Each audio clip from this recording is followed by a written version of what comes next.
ਅੱਜ ਜਿਹੜੀ ਡਿਬੇਟ ਹੋਣੀ ਹੈਗੀ ਆ ਪ੍ਰੈਜ਼ੀਡੈਂਟ ਡੋਨਲਡ ਟਰੰਪ ਹੋਣਾ ਦੀ ਤੇ ਕਮਲਾ ਹੈਰਿਸ ਉਹਨਾਂ ਦੇ ਵਿਚਕਾਰ, ਉਹਦੇ ਵਿੱਚ 3 ਮੇਨ ਮੁੱਦੇ ਜਿਹੜੇ ਰਿਪਬਲਿਕਨ ਪਾਰਟੀ ਵਾਲੇ ਉਹ ਫੋਕਸ ਕਰ ਰਹੇ ਹੈਗੇ ਆ। ਕਹਿੰਦੇ ਵੀ ਜੇ ਪ੍ਰੈਜ਼ੀਡੈਂਟ ਟਰੰਪ ਇੱਧਰ ਉੱਧਰ ਨਾ ਜਾਵੇ, ਸਿਰਫ 3 ਮੁੱਦਿਆਂ ਤੇ ਫੋਕਸ ਰੱਖੇ ਤੇ ਉਹ ਕਮਲਾ ਹੈਰਿਸ ਨੂੰ ਬੜੀ ਬੁਰੀ ਤਰ੍ਹਾਂ ਘੇਰ ਸਕਦੇ ਹੈਗੇ ਆ। ਇੱਕ ਇਕਨੋਮੀ ਦਾ, ਦੂਜਾ ਇਮੀਗ੍ਰੇਸ਼ਨ ਦਾ, ਤੇ ਤੀਜਾ ਜਿਹੜਾ ਗਲੋਬਲ ਕੇਓਸ। ਜਿੱਦਾਂ ਗਲੋਬਲੀ ਤੁਹਾਡੇ ਸਾਹਮਣੇ ਹੀ ਆ ਵੀ ਮਿਡਲ ਈਸਟ ਦੇ ਵਿੱਚ ਇਜ਼ਰਾਈਲ ਵੱਲੋਂ ਬੰਬਾਰਡਮੈਂਟ ਹੋ ਰਹੀ ਆ, ਗਾਜ਼ਾ ਦੇ ਵਿੱਚ ਨਾਲ ਦੇ ਮੁਲਕਾਂ ਦੇ ਨਾਲ ਵੀ ਕਾਫੀ ਟੈਨਸ਼ਨ ਬਣੀ ਹੋਈ ਆ, ਇਰਾਨ ਦੇ ਨਾਲ, ਉੱਧਰ ਹਿਜ਼ਬੁੱਲਾ ਦੇ, ਲੈਬਨਾਨ ਦੇ ਨਾਲ, ਯੂਕਰੇਨ ਦੇ ਵਿੱਚ ਤੇ ਰਸ਼ੀਆ ਦੇ ਵਿਚਕਾਰ ਜਿਹੜੀ ਜੰਗ ਚੱਲ ਰਹੀ ਹੈਗੀ ਆ। ਸੋ ਬਿਲੀਅਨਸ ਆਫ ਡਾਲਰ ਅਮਰੀਕਾ ਵਾਲੇ ਉਹ ਤੇ ਸਪੈਂਡ ਕਰ ਰਹੇ ਹੈਗੇ ਆ। ਈਵਨ ਦੋ ਇਜ਼ਰਾਈਲ ਦੀ ਬਲਾਈਂਡਲੀ ਸਪੋਰਟ ਕਰ ਰਹੇ ਆ। ਅੱਜ ਇਜ਼ਰਾਈਲ ਵਾਲਿਆਂ ਨੇ ਇੱਕ ਅਮਰੀਕਨ ਬੰਦਾ ਹੀ ਮਾਰ ਦਿੱਤਾ ਜਿਹੜਾ ਗਾਜ਼ਾ ਦੇ ਵਿੱਚ ਆ, ਤੇ ਉਹ ਹੁਣ ਮੰਨ ਵੀ ਰਹੇ ਆ ਵੀ ਸਾਡੀ ਬੰਬਾਰਡਮੈਂਟ ਦੇ ਨਾਲ ਉਹ ਮਾਰਿਆ ਗਿਆ ਹੈਗਾ। ਸੋ ਜੇ ਪ੍ਰੈਜ਼ੀਡੈਂਟ ਟਰੰਪ ਹੋਣੀ ਕਹਿੰਦੇ ਵੀ ਜੇ 3 ਮੁੱਦਿਆਂ ਤੇ ਫੋਕਸ ਰਹਿਣ, ਆਲੇ ਦੁਆਲੇ ਨਾ ਜਾਣ, ਜਿਸ ਤਰ੍ਹਾਂ ਤੁਹਾਨੂੰ ਪਤਾ ਹੀ ਆ ਵੀ ਕਈ ਵਾਰੀ ਉਹ ਫੇ ਫ੍ਰੀਲੈਂਸਰ ਹੋ ਜਾਂਦੇ ਆ, ਤੇ ਫਿਰ ਉਹ ਕਮਲਾ ਹੈਰਿਸ ਨੂੰ ਕਾਫੀ ਜ਼ਿਆਦਾ ਜਿਹੜਾ ਆ ਘੇਰ ਸਕਦੇ ਹੈਗੇ। ਜੀ, ਇਸ ਟਾਈਮ ਕਹਿੰਦੇ ਵੀ ਹੋ ਸਕਦਾ ਵੀ ਇਸ ਜਿਹੜੀ ਇਲੈਕਸ਼ਨ ਸੀਜ਼ਨ ਦੇ ਵਿੱਚ ਇੱਕ ਹੀ ਪ੍ਰੈਜ਼ੀਡੈਂਸ਼ੀਅਲ ਡਿਬੇਟ ਹੋਵੇ। ਇੱਕ ਆਲਰੇਡੀ ਹੋਇਆ ਬਾਈਡਨ ਹੁਣਾਂ ਦੇ ਨਾਲ, ਉਹ ਤਾਂ ਹੁਣ ਕਿਸੇ ਕੰਮ ਦਾ ਜਿਹੜਾ ਉਹ ਨਹੀਂ ਰਿਹਾ।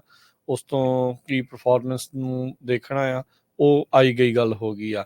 ਹੋ ਸਕਦਾ ਵੀ 2 ਮਹੀਨੇ ਪਹਿਲਾਂ ਜਿਹੜਾ ਇਹ ਹੁਣ ਡਿਬੇਟ ਹੋ ਰਿਹਾ ਆ, ਇਸ ਦੇ ਵਿੱਚ ਜਿਹਦੀ ਕਾਰਜਕਾਰੀ ਜ਼ਿਆਦਾ ਵਧੀਆ ਹੋਈ, ਉਹ ਵੋਟਰਾਂ ਦੇ ਉੱਤੇ ਪ੍ਰਭਾਵ ਜਿਹੜਾ ਉਹ ਜ਼ਿਆਦਾ ਪਾ ਸਕਦਾ। ਕਾਰਨ ਉਸ ਦੇ ਵਿੱਚ ਇਹ ਵੀ ਆ, ਜਿੱਦਾਂ ਪਹਿਲਾਂ ਵੀ ਦੱਸਿਆ ਵੀ ਇਸ ਵਾਰ ਕੁੰਡੀਆਂ ਦੇ ਸਿੰਘ ਪੂਰੀ ਤਰ੍ਹਾਂ ਜਿਹੜੇ ਉਹ ਫਸੇ ਹੋਏ ਆ। 19-21 ਦਾ ਹੀ ਜਿਹੜਾ ਫਰਕ ਆ ਇਹਨਾਂ ਦੋਨਾਂ ਦੇ ਵਿੱਚ ਰਹਿ ਗਿਆ ਹੈਗਾ ਆ। ਸੋ ABC ਦੇ ਉੱਤੇ ਅੱਜ ਇਹ ਜਿਹੜੀ ਪ੍ਰੈਜ਼ੀਡੈਂਸ਼ੀਅਲ ਡਿਬੇਟ ਹੋਣੀ ਆ। ਸੋ ਰੌਲਾ ਜਿਹੜਾ ਇਸ ਦੇ ਵਿੱਚ ਪਿਆ ਸੀਗਾ ਮਾਈਕ ਔਨ ਆਫ ਕਰਨ ਨੂੰ ਜਿਹੜਾ ਉਹ ਲੈ ਕੇ। ਸੋ ਰੂਲਸ ਦੇ ਵਿੱਚ ਕਹਿੰਦੇ ਵੀ ਦੱਸਦੇ ਜਾਈਏ, ਕੋਈ ਲਾਈਵ ਆਡੀਅੰਸ ਉੱਥੇ ਨਹੀਂ ਹੋਣੀ, ਓਪਨਿੰਗ ਸਟੇਟਮੈਂਟਸ ਨਹੀਂ ਹੋਣਗੀਆਂ। ਤੇ ਇਹ ਜਿਹੜੇ ਨੈਟਵਰਕ ਨੇ ਜਿਹੜਾ ਪਿਛਲੇ ਹਫਤੇ ਰਿਲੀਜ਼ ਕੀਤੇ ਸੀਗੇ ਰੂਲ, ਕੈਂਡੀਡੇਟਸ ਨੂੰ ਹਰ ਇੱਕ ਸਵਾਲ ਜਿਹੜੇ ਆ ਉਹ ਜਵਾਬ ਦੇਣ ਦੇ ਲਈ 2 ਮਿੰਟ ਹੋਣਗੇ, ਤੇ ਦੂਸਰੇ ਦਾ ਜਵਾਬ ਦਾ ਰਿਬਟਲ ਕਰਨ ਦੇ ਲਈ ਵੀ ਜਿਹੜੇ ਉਹ 2 ਮਿੰਟ ਦਿੱਤੇ ਜਾਣਗੇ। ਤੇ ਜੇ ਮੌਕਾ ਹੋਇਆ ਤਾਂ 1-1 ਮਿੰਟ ਹੋਰ ਫੋਲੋ ਅਪ ਜਾਂ ਕਲੈਰੀਫਿਕੇਸ਼ਨ ਦੇ ਲਈ ਦਿੱਤਾ ਜਾ ਸਕਦਾ ਹੈ। ਸੋ ਬੇਸਿਕਲੀ ਇੱਕ ਸਵਾਲ ਦੇ ਉੱਤੇ 5 ਮਿੰਟ ਜਿਹੜੇ ਉਹ ਮੈਕਸਿਮਮ ਆ ਉਹ ਲੱਗ ਸਕਦੇ ਹੈਗੇ ਆ। ਅਖੀਰ ਦੇ ਵਿੱਚ ਦੋਨਾਂ ਜਿੰਨੇ ਵੀ ਸਵਾਲ ਹੋਣਗੇ, ਹੁਣ ਇਹ ਨਹੀਂ ਪਤਾ ਵੀ ਕਿੰਨੇ ਸਵਾਲ ਆ ਉਹ ਹੋਣਗੇ, ਪਰ ਇਹ ਆ ਵੀ ਕਹਿੰਦੇ ਵੀ ਕੁੱਲ ਮਿਲਾ ਕੇ 90 ਮਿੰਟ ਤੱਕ ਇਹ ਜਿਹੜਾ ਡਿਬੇਟ ਆ ਚੱਲ ਸਕਦਾ, ਜਿਹਦੇ ਵਿੱਚ ਕਹਿੰਦੇ ਵੀ 2 ਵਾਰ ਕਮਰਸ਼ੀਅਲ ਬ੍ਰੇਕ ਵੀ ਆਊਗੀ। ਸੋ ਬ੍ਰੇਕ ਵੀ ਜਿਹੜੇ ਉਹ ਜਿਹੜੀਆਂ ਉਹ ਲੈਣਗੇ। ਇਹ ਦੋਨੋਂ ਕੈਂਡੀਡੇਟਸ ਨੂੰ ਅਖੀਰ ਦੇ ਵਿੱਚ 2-2 ਮਿੰਟ ਆਪਣੇ ਕਲੋਜ਼ਿੰਗ ਜਿਹੜੀਆਂ ਸਟੇਟਮੈਂਟਸ ਆ ਉਹ ਜ਼ਰੂਰ ਦੇਣ ਦੇ ਲਈ ਮੌਕਾ ਦਿੱਤਾ ਜਾਊਗਾ। ਇਸ ਵਾਰ ਦੇ ਜਿਹੜੇ ਮੋਡਰੇਟਰ ਆ ਡੇਵਿਡ ਮੋਇਰ ਤੇ ਲਿੰਸੀ ਡੇਵਿਸ, ਇਹ ਦੋਨੋਂ ਹੀ ABC ਜਿਹੜਾ ਨੈਟਵਰਕ ਆ ਉਸ ਦੇ ਨਾਲ ਜੁੜੇ ਹੋਏ ਆ। ਉਹਨਾਂ ਨੂੰ ਹੀ ਜਿਹੜਾ ਸਵਾਲ ਪੁੱਛਣ ਦਾ ਅਧਿਕਾਰ ਜਿਹੜਾ ਉਹ ਹੋਊਗਾ। ਇੱਕ ਦੂਜੇ ਨੂੰ ਇਹ ਦੋਨੋਂ ਜਿਹੜੇ ਉਹ ਸਵਾਲ ਨਹੀਂ ਕਰ ਸਕਣਗੇ। ਸੋ ਕੈਂਡੀਡੇਟਸ ਨੂੰ ਕਹਿੰਦੇ ਵੀ ਪਹਿਲਾਂ ਲਿਖ ਕੇ ਕੋਈ ਵੀ ਨੋਟਸ ਲਿਆਉਣ ਦੀ ਇਜਾਜ਼ਤ ਨਹੀਂ ਹੈਗੀ, ਨਾ ਹੀ ਕਿਸੇ ਤਰੀਕੇ ਦਾ ਕੋਈ ਪ੍ਰੋਪਸ ਆ ਉਹ ਸਟੇਜ ਦੇ ਉੱਤੇ ਜਿਹੜੇ ਉਹ ਹੋਣਗੇ, ਤੇ ਟੌਪਿਕਸ ਤੇ ਕੁਐਸਚਨਸ ਐਡਵਾਂਸ ਦੇ ਵਿੱਚ ਨਹੀਂ ਦਿੱਤੇ ਜਾਣਗੇ। ਇਹ ਕਈ ਵਾਰੀ ਬਾਅਦ ਦੇ ਵਿੱਚ ਇੱਕ ਦੂਜੇ ਦੇ ਉੱਤੇ ਤੌਹਮਤਾਂ ਜਿਹੜੀਆਂ ਉਹ ਜ਼ਰੂਰ ਲਾਉਂਦੇ ਨੇ ਵੀ ਭਾਈ ਇਹਨਾਂ ਨੂੰ ਤਾਂ ਸਵਾਲਾਂ ਦੇ ਸਵਾਲ ਜਿਹੜੇ ਉਹ ਪਹਿਲਾਂ ਹੀ ਜਿਹੜੇ ਉਹ ਮਿਲ ਗਏ ਸੀਗੇ। ਸੋ ਡਿਬੇਟਸ ਦੇ ਵਿੱਚ ਜਿਹੜੇ ਮਾਈਕਰੋਫੋਨ ਦੀ ਗੱਲ ਕਰੀਏ ਤਾਂ ਟਸਲ ਪਿਛਲੇ ਮਹੀਨੇ ਦੀ ਦੋਨਾਂ ਕੈਂਪ ਦੇ ਦੌਰਾਨ ਵਿਚਕਾਰ ਜਿਹੜੀ ਆ ਉਹ ਚੱਲੀ ਸੀ ਵੀ ਕੀ ਕੈਂਡੀਡੇਟਸ ਦੇ ਮਾਈਕਰੋਫੋਨ ਬੰਦ ਕਰਨੇ ਚਾਹੀਦੇ ਆ ਜਾਂ ਨਹੀਂ, ਜਦੋਂ ਉਹਨਾਂ ਦੀ ਵਾਰੀ ਨਹੀਂ ਹੈਗੀ ਬੋਲਣ ਦੀ। ਪਹਿਲੇ ਡਿਬੇਟ ਦੇ ਵਿੱਚ ਇਹ ਜਿਹੜੀ ਚੀਜ਼ ਆ ਉਹ ਵਰਤੀ ਗਈ ਸੀ, ਕਿਉਂਕਿ 2020 ਦੀਆਂ ਇਲੈਕਸ਼ਨ ਦੇ ਵਿੱਚ ਵੀ ਜਦ ਪਹਿਲਾ ਡਿਬੇਟ ਹੋਇਆ ਸੀ ਕੋਈ ਕਿਸੇ ਨੂੰ ਬੋਲਣ ਨਹੀਂ ਸੀ ਦੇ ਰਿਹਾ। ਫਿਰ ਜਿਹੜੇ ਨੈਟਵਰਕਸ ਨੇ ਇਹ ਫੈਸਲਾ ਲਿਆ ਸੀਗਾ ਵੀ ਜਦ ਇੱਕ ਬੋਲ ਰਿਹਾ ਤਾਂ ਦੂਜੇ ਦਾ ਮਾਈਕ ਮਿਊਟ ਜਿਹੜਾ ਉਹ ਕੀਤਾ ਜਾਵੇ। ਸੋ ਜਿਹੜਾ ਹੈਰਿਸ ਕੈਂਪੇਨ ਆ ਉਹਨਾਂ ਨੇ ਕਿਹਾ ਸੀਗਾ ਵੀ ਆਪਾਂ ਓਪਨ ਮਾਈਕਸ ਜਿਹੜੇ ਉਹ ਰੱਖਣਾ ਚਾਹੁੰਦੇ ਆ। ਉਸ ਨੂੰ ਲੈ ਕੇ ਥੋੜਾ ਬਹੁਤਾ ਟਰੰਪ ਉਹਨਾਂ ਨੇ ਆਨਾਕਾਨੀ ਕੀਤੀ, ਪਰ ਇਵੈਂਚੁਅਲੀ ਜਿਹੜੇ ਆ ਇਹ ਦੋਨੋਂ ਕੈਂਪੇਨ ਆ ਇਹ ਮੰਨ ਗਏ ਹੈਗੇ ਆ। ਸੋ ਅੱਜ ਜਿਹੜਾ 10 ਸਤੰਬਰ ਦਾ ਉਹ ਦਿਨ ਆ ਗਿਆ ਆ। 9/11 ਤੋਂ ਬਿਲਕੁਲ ਹਰਜੋਤ ਸਿੰਘ ਜੀ ਇੱਕ ਦਿਨ ਪਹਿਲਾਂ, ਜਦ ਆਪਾਂ ਨੂੰ ਪਤਾ ਵੀ ਅਮਰੀਕਾ ਦੇ ਇਤਿਹਾਸ ਦੇ ਵਿੱਚ ਸਭ ਤੋਂ ਖਤਰਨਾਕ ਹਮਲਾ ਅਮਰੀਕਾ ਦੇ ਉੱਤੇ ਜਿਹੜਾ ਹੋਇਆ ਸੀ। ਤੇ ਇਸ ਵਾਰ ਦਾ ਜਿਹੜੀ ਇਹ ਲੜਾਈ ਆ ਆਪਸ ਦੇ ਵਿੱਚ ਇਹਨਾਂ ਦੀ ਇਲੈਕਸ਼ਨ ਦੀ ਜਿਹੜੀ ਇਹ ਲੜਾਈ ਆ ਉਹਦੀ ਕਹਿ ਲਓ ਵੀ ਫੋਰਸ਼ੈਡੋ ਦੇ ਵਿੱਚ ਇਹ ਹੋਣ ਜਾ ਰਹੀ ਆ। ਸੋ ਇਕੋਨਮੀ, ਇਮੀਗ੍ਰੇਸ਼ਨ ਦੇ ਮੁੱਦੇ ਜਿਹੜੇ ਉਹ ਰਹਿਣਗੇ। ਪ੍ਰੈਜ਼ੀਡੈਂਟਸ਼ਿਪ ਕਿੱਦਾਂ ਰਹੀ ਆ, ਇਹਨਾਂ ਦਾ ਵਾਈਸ ਪ੍ਰੈਜ਼ੀਡੈਂਸ਼ੀਅਲ ਰੈਕਡ, ਤੇ ਕਮਲਾ ਹੈਰਿਸ ਜਿਹੜੀ ਆ ਟਰੰਪ ਹੋਣਾ ਦਾ ਰੈਕਡ, ਹੋ ਸਕਦਾ ਜ਼ੀਨੋਫੋਬਿਕ, ਰੇਸਿਸਟ, ਇੱਦਾਂ ਦੇ ਕਈ ਤਰੀਕਾਂ ਦੇ ਜਿਹੜੇ ਲਫ਼ਜ਼ ਆਪਾਂ ਨੂੰ ਸੁਣਨ ਨੂੰ ਜਿਹੜੇ ਉਹ ਮਿਲ ਸਕਦੇ ਹੈਗੇ ਆ।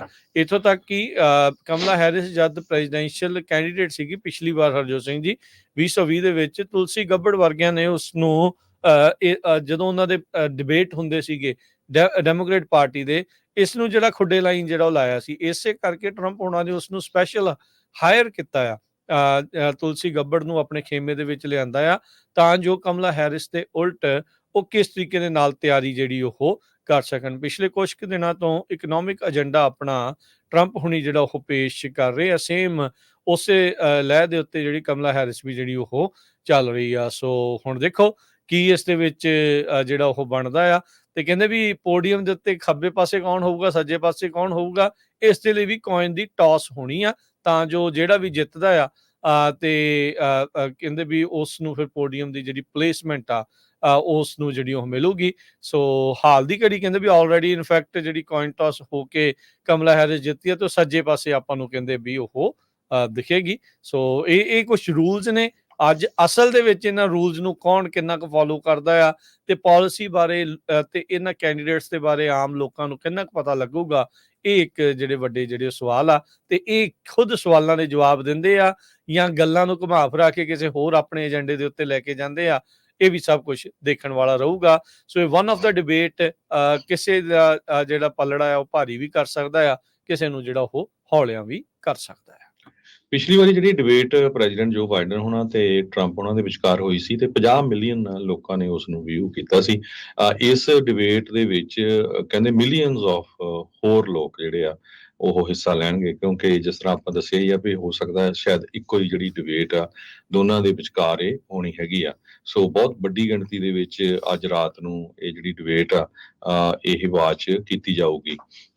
ਤੇ ਦੇਖਦੇ ਆ ਕੌਣ ਕਿੰਨੇ ਕੁ ਇੰਡੀਪੈਂਡੈਂਟ ਵੋਟਰਸ ਨੂੰ ਆਪਣੇ ਵੱਲ ਖਿੱਚ ਸਕਦਾ ਹੈਗਾ।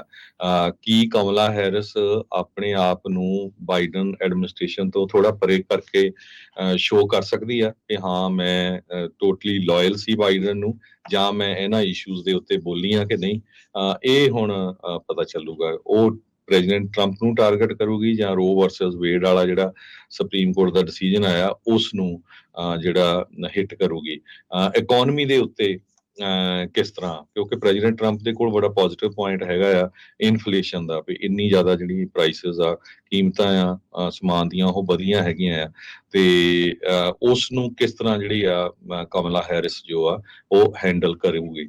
ਰੇਸ ਜਾਂ ਜੈਂਡਰ ਪਲੇ ਇਹ ਕਿਸ ਤਰ੍ਹਾਂ ਵਿੱਚ ਆਊਗਾ, ਕਿਉਂਕਿ ਪਿਛਲੀਆਂ ਜਿਹੜੀਆਂ 2020 ਦੇ ਵਿੱਚ ਇਲੈਕਸ਼ਨਸ ਹੋਈਆਂ ਸੀ ਉਸ ਟਾਈਮ ਦੇ ਉੱਤੇ ਵੀ ਜਿਹੜਾ ਕਮਲਾ ਹੈਰਿਸ ਉਹਨਾਂ ਦੀ ਰੇਸ ਨੂੰ ਲੈ ਕੇ ਕਈਆਂ ਨੇ ਕੁਐਸਚਨ ਕੀਤੇ ਸੀ ਵੀ ਉਹ ਕਾਲੇ ਮੂਲ ਦੀ ਆ ਜਾਂ ਸਾਊਥ ਏਸ਼ੀਅਨ ਮੂਲ ਦੀ ਹੈਗੀ ਆ। ਸੋ ਕੁਛ ਕੁ ਇਹ ਜਿਹੜੇ ਇਸ਼ੂ ਆ ਮੇਨ ਇਹ ਅੱਜ ਡਿਸਕਸ ਕੀਤੇ ਜਾਣਗੇ। ਸੋ ਦੇਖਦੇ ਆ ਇਸ ਡਿਬੇਟ ਤੋਂ ਬਾਹਰ ਕੀ ਨਿਕਲਦਾ ਜੀ। ਫਿਲਾਡੈਲਫੀਆ ਦੇ ਵਿੱਚ ਇਹ ਡਿਬੇਟ ਹੋਣ ਜਾ ਰਿਹਾ ਆ, ਤੇ ਕੈਲੀਫੋਰਨੀਆ ਦੇ ਟਾਈਮ 6 ਵਜੇ ਦੇ ਹਿਸਾਬ ਦੇ ਨਾਲ ਜਿਹੜਾ ਡਿਬੇਟ ਆ ਉਹ ਹੋਵੇਗਾ। ਸੋ ਜਿੱਦਾਂ ਤੁਹਾਨੂੰ ਦੱਸਿਆ ਵੀ 90 ਮਿੰਟ ਤੱਕ ਰਾਤ ਨੂੰ ਜਿਹੜੇ ਈਸਟ ਕੋਸਟ ਵਾਲੇ ਜਿਹੜੇ 9 ਵਜੇ ਉੱਥੇ ਦੇ ਹਿਸਾਬ ਦੇ ਨਾਲ ਜਿਹੜੇ ਉਹ ਦੇਖਣਗੇ। ਸੋ ਜੈਂਡਰ ਕੀ ਰੋਲ ਪਲੇ ਕਰਦਾ ਆ, ਮੈਨ ਵਰਸਸ ਵੂਮਨ ਜਿਹੜਾ ਡਿਬੇਟ ਉਹਦਾ ਪਹਿਲੀ ਵਾਰੀ ਤਾਂ ਨਹੀਂ, ਕਿਉਂਕਿ ਹੈਲਰੀ ਕਲਿੰਟਨ ਦੇ ਨਾਲ ਆਲਰੇਡੀ ਡਿਬੇਟ ਟਰੰਪ ਹੋਣਾ ਦੇ ਜਿਹੜੇ ਉਹ ਹੋ ਚੁੱਕੇ ਸੀ। ਤੇ ਆਪਾਂ ਨੂੰ ਇਸ ਇਸ ਦੇ ਵਿੱਚ ਪਤਾ ਹੀ ਆ ਵੀ ਕੀ ਕੁਛ ਜਿਹੜਾ ਉਸ ਦੇ ਵਿੱਚ ਵਾਪਰਿਆ। ਸੋ ਇੱਕ ਇਹ ਵੀ ਮੁੱਦਾ ਪ੍ਰੋਸੀਕਿਊਟਰ ਵਰਸਸ ਫੈਲਨ ਜਿਹੜਾ ਆ ਉਹ ਵੀ ਇੱਕ ਐਂਗਲ ਤੋਂ ਜਿਹੜਾ ਦੇਖਿਆ ਜਾਊਗਾ ਵੀ ਕਿਸ ਤਰੀਕੇ ਦੇ ਨਾਲ ਇੱਕ ਵਕੀਲ ਤੇ ਇੱਕ ਜਿਸ ਦੇ ਉੱਤੇ ਦੋਸ਼ ਸਾਬਤ ਹੋ ਚੁੱਕੇ ਆ ਉਹ ਬੰਦੇ ਜਿਹੜੇ ਪ੍ਰੈਜ਼ੀਡੈਂਸੀ ਦੇ ਲਈ ਲੜ ਰਹੇ ਆ ਉਹ ਕਿੱਦਾਂ ਦਾ ਜਿਹੜਾ ਆ ਉਹ ਕਾਰਜਕਾਰੀ ਜਿਹੜੀ ਉਹ ਰਹਿੰਦੀ ਆ। ਸੋ ਹਰ ਇੱਕ ਦੀ ਨਜ਼ਰ ਜਿਹੜੀ ਉਹ ਇੱਥੇ ਆ, ਖਾਸ ਕਰਕੇ ਬਾਈਡਨ ਹੁਣਾਂ ਦੇ ਜਿਹੜੀ ਡਿਬੇਟ ਦੀ ਸਟੰਬਲਿੰਗ ਪਰਫਾਰਮੈਂਸ ਆ ਉਸ ਤੋਂ ਜਿਹੜਾ ਉਹ ਬਾਅਦ ਦੇ ਵਿੱਚ ਕੈਂਡੀਡੇਟਸ ਨੇ ਕਿੱਦਾਂ ਪ੍ਰਿਪੇਅਰ ਕੀਤਾ ਆ, ਕਿਵੇਂ ਜਿਹੜਾ ਉਹ ਹੋਊਗਾ, ਇਹ ਦੇਖਣ ਵਾਲੀ ਜਿਹੜੀ ਉਹ ਗੱਲ ਆ। ਕਹਿੰਦੇ ਵੀ ਕਮਲਾ ਹੈਰਿਸ ਇੱਕ ਲਾਇਰਸ ਦੇ ਨਾਲ ਮਿਲ ਕੇ ਖਾਸਾ ਵਕਤ ਜਿਹੜਾ ਉਹ ਗੁਜ਼ਾਰ ਰਹੀ ਆ। ਕੈਰਨ ਡਨ ਕਰਕੇ ਇੱਕ ਵਾਸ਼ਿੰਗਟਨ ਦੀ ਲਾਇਰ ਆ, ਉਸਨੇ ਡੈਮੋਕ੍ਰੇਟ ਪੋਲੀਟੀਸ਼ੀਅਨਸ ਨੂੰ ਪਲਾਨ ਕੀਤਾ ਹੈ ਪਿਛਲੇ 2 ਦਹਾਕਿਆਂ ਤੋਂ ਡੀਬੇਟਸ ਦੇ ਲਈ। ਸੋ ਉਹ ਇਹਨਾਂ ਦਾ ਜਿਹੜਾ ਉਹ ਸਾਥ ਦੇ ਰਹੀ ਆ। 2016 ਦੇ ਵਿੱਚ ਹੈਲਰੀ ਕਲਿੰਟਨ ਨੇ ਇੱਕ ਨਿਊਜ਼ਪੇਪਰ ਨੂੰ ਜਿਹੜਾ ਉਹ ਦੱਸਿਆ ਸੀਗਾ ਵੀ ਉਹ ਟੈਕ ਕੰਪਨੀਜ਼ ਨੂੰ ਜਿਹੜੀ ਉਹ ਰਿਪਰੈਜ਼ੈਂਟ ਕਰਦੀ ਰਹੀ ਹੈ ਡਨ ਵੀ ਉਸ ਦੇ ਵਿੱਚ। ਕੀ ਵਾਈਸ ਪ੍ਰੈਜ਼ੀਡੈਂਟਸ ਦਾ ਡਿਬੇਟ ਵੀ ਆਪਾਂ ਨੂੰ ਦੇਖਣ ਨੂੰ ਮਿਲ ਸਕਦਾ ਹੈ JD ਵੈਂਸ ਤੇ ਟਿਮ ਵਾਲਸ ਦਾ, ਇਹ ਦੇਖਣ ਵਾਲੀ ਜਿਹੜੀ ਗੱਲ ਹੋਊਗੀ। ਪਰ JD ਵੈਂਸ ਨੂੰ ਜਿੰਨੀ ਵਾਰੀ ਵੀ ਪੁੱਛਿਆ ਗਿਆ ਉਹਨਾਂ ਨੇ ਤਕਰੀਬਨ ਨਾ ਜਿਹੀ ਜਿਹੜੀ ਇਸ ਦੇ ਉੱਤੇ ਕੀਤੀ ਆ। ਕਹਿੰਦੇ ਮੈਨੂੰ ਲੱਗਦਾ ਨਹੀਂ ਵੀ ਉਸ ਦੇ ਵਿੱਚ ਜਿਹੜਾ ਕੁਝ ਹੋਣ ਜਾ ਰਿਹਾ ਆ। ਕਮਿਸ਼ਨ ਔਨ ਪ੍ਰੈਜ਼ੀਡੈਂਸ਼ੀਅਲ ਡਿਬੇਟ ਜਿਹਨੇ 1988 ਤੋਂ ਲੈ ਕੇ ਹੁਣ ਤੱਕ ਇਹ ਡਿਬੇਟਸ ਜਿੰਨੇ ਹੋਏ ਆ ਉਹਨਾਂ ਨੂੰ ਜਿਹੜਾ ਇੱਕ ਨਾਨ ਪਾਰਟੀਜ਼ਨ ਇੱਕ ਕਮਿਸ਼ਨ ਆ ਵੀ ਉਸ ਨੂੰ ਉਹ ਕੀਤਾ ਆ। ਕਹਿੰਦੇ ਵੀ ਇਸ ਵਾਰ ਉਹਨਾਂ ਨੂੰ ਟੋਟਲੀ ਸਾਈਡ ਲਾਈਨ ਜਿਹੜਾ ਉਹ ਕਰ ਦਿੱਤਾ ਗਿਆ ਹੈ ਤੇ ਸਿੱਧਾ TV ਨੈਟਵਰਕਸ ਦੇ ਨਾਲ ਡੀਲ ਬਣਾ ਕੇ ਦੋਨਾਂ ਕੈਂਪੇਨਸ ਨੇ ਆਪਸ ਦੇ ਵਿੱਚ ਇਹ ਜਿਹੜੇ ਡਿਬੇਟ ਕੀਤੇ ਆ। ਨਹੀਂ ਤਾਂ ਜਿਹੜੀ CPD ਆ, ਕਮਿਸ਼ਨ ਔਨ ਪ੍ਰੈਜ਼ੀਡੈਂਸ਼ੀਅਲ ਡਿਬੇਟ, ਇਹ ਆਰਗੇਨਾਈਜ਼ ਕਰਦੀ ਹੁੰਦੀ ਹੈ ਡਿਬੇਟ ਸਤੰਬਰ ਤੇ ਅਕਤੂਬਰ ਮਹੀਨੇ ਦੇ ਵਿੱਚ।